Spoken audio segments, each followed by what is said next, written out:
ఆంధ్రప్రదేశ్‌లోని నల్లమల్ల కొండల్లో వెలిసిన శ్రీశైలం ద్వాదశ జ్యోతిర్లింగాల్లో రెండవది. ఇక్కడ శివపార్వతులు స్వయంభువుగా కొలువై ఉన్నారు. ఈ పుణ్యక్షేత్రం ఆవిర్భవించడానికి వెనక ఉన్న కథ నిజంగా చాలా ఆసక్తికరమైనది. దేవతలందరూ కలిసి మొదట ఎవరిని పూజించాలి అనే చర్చకు శివుడి దగ్గరికి వచ్చారు. అప్పుడు అందరూ వాళ్ళ వాహనాల సహాయంతో ముల్లోకాల చుట్టూ వచ్చిన వారికే మొదట పూజ అని శివుడు పోటీ పెట్టాడు. అప్పుడు వినాయకుడికి ఒక గొప్ప ఆలోచన వస్తుంది. తల్లిదండ్రుల సమస్త లోకాలని భావించి శివపార్వతుల చుట్టూ 3 సార్లు ప్రదక్షిణ చేశాడు.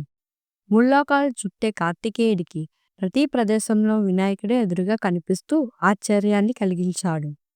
తిరిగి వచ్చేసరికి గణేశుడు మొదట పూజకు అర్హుడయ్యాడు.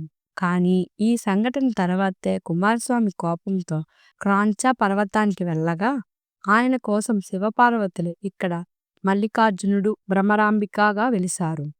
అప్పట్నుంచి శ్రీశైలం 12 జ్యోతిర్లింగాల్లో ఒకటిగా నిలిచింది. ఓం నమః శివాయ.